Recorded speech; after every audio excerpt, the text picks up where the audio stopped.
Anong huli? 6:20 na po ng umaga. Dumating na yung pinsan ko. Ayan.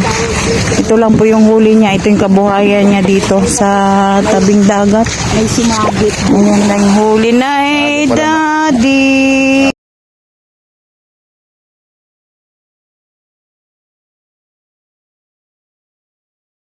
Yan, 6:20 na po ng umaga. Ganyan nakataas yung araw. At ito po yung dagat. Ang ganda-ganda. Sarap maligo. Naligo na yung classmate ko. Ayan. Yan naman lang yung hanap buhay ng pinsan ko. Oh, ayan. Nagamaritis na naman sila agang-aga. Ano kaya ang huli doon? Oh, malaki kaya yung huli ron? Anong huli? Mahal po ang isda dito sa amin. Walang medyo malaki-laki konti. Ayan oh. Ano bang tawag yan? Bisugo. Oh, ito palang bisugo. Yung bisugo niya kalat mo. Oo, ah. Tatang.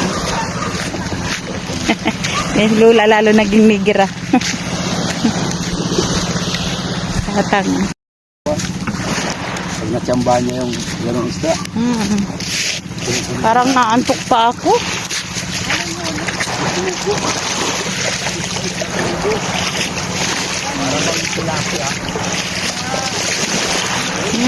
Sarap.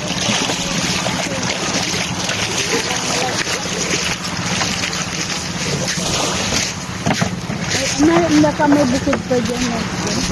Gusto rin siya rin malaking isda.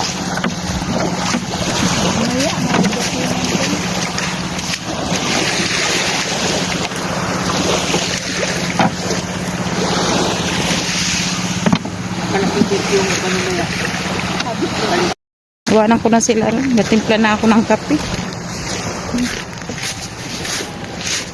Parang naantok patuloy ako.